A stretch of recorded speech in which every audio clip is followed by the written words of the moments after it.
Hi, I am back with something new. Today I brought this because I'm sick and tired of people not getting this. And it's the scale of like the more you mess around, the more you find out, right? And I want to explain to you why I look at it differently, right? I'm going to explain. So here it says on the scale of like the more you mess around, the more you're gonna find out. But bear in mind that sometimes you mess around here and you're still gonna find out here. This is still part of how this is built, right? Sometimes you don't mess around and you find out. And that's how it works sometimes, you know? So it's not always that the more you mess around, the more you're going to find out, because sometimes you mess around here and you're also not going to find out. Or even you mess around here, but you're going to find out here. And you start another path. And that's where people think that always mess around because it's always going to lead to find out, and it's not. Literally, it's not.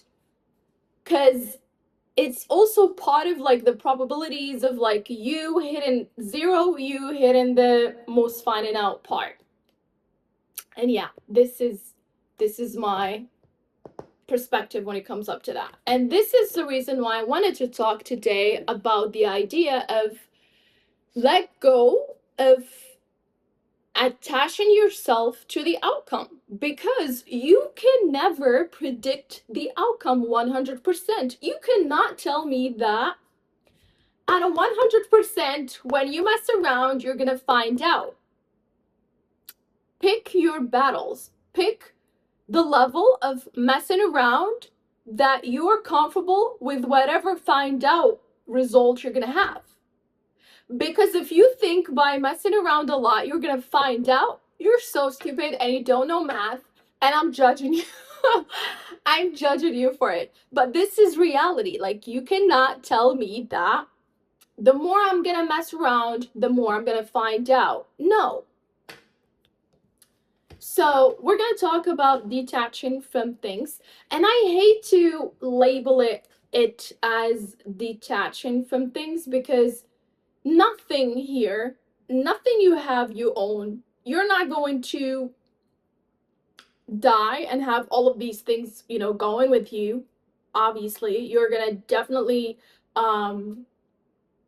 leave them here. So the idea of like detaching or like mastering the art of like letting go is basically from the beginning, don't think you own it.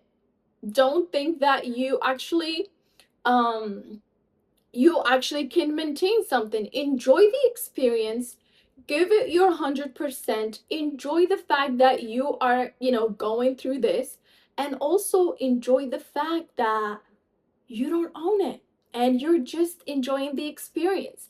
And even when you, for example, you start a new project and you're like all with hope, all with like ideas of like, I'm gonna accomplish this, I'm gonna hit $1 million, I'm gonna be a billionaire in 5 years, I'm, and then from like the first setback or the first challenge that you're gonna face, you feel like oh my god, I'm losing this and I'm losing that, and it affects your brain because you're too attached to the outcome. You're not allowing yourself to experience the idea that you brought to life. Like, oh my god, this idea is so beautiful, let me just put my actions toward it. And that's the thing, it's like actions sometimes lead to either most find out or zero. So you have to accept the fact that sometimes, even when you are putting all of these actions, it's still going to lead to zero. And that doesn't make it bad and doesn't make you failure. It makes you understand to not put your values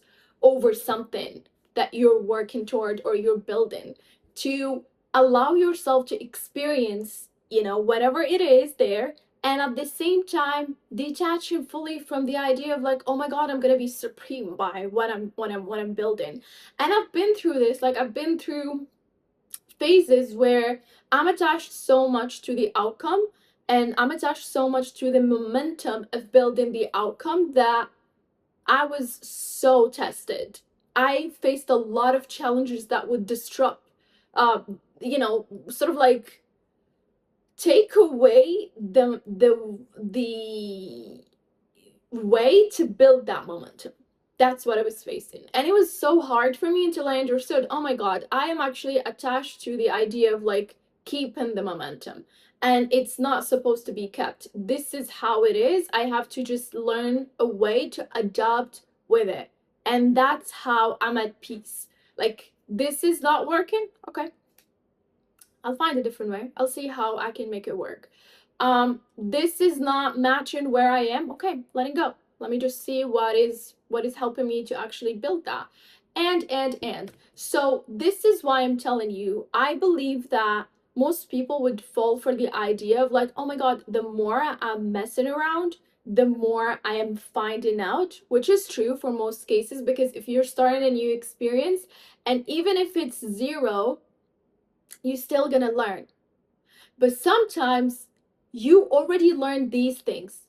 It's a pattern that you're facing and you're repeating. So what is the find out that you're finding out? It's the zero, because all of these things you already know. You knew from the beginning, you knew from whatever, that this idea is not going to serve you long term. However, you decided to mess around, because messing around to you, to your brain, equals finding out. But when you sit down and be like, okay, what is it actually that I'm trying to find out? It doesn't always serve that place, if you know what I mean. So that's what I'm trying to explain to you. Don't get attached to the idea that messing around always equal finding out, right? So sometimes allow yourself to sit down and choose the level of messing around before you find out. So yeah, this is today's video. I was thinking of it actually, and I bought this only to explain it the same way we saw it on the internet. But yeah, so thank you guys for watching, and see you guys on tomorrow's video. Bye bye.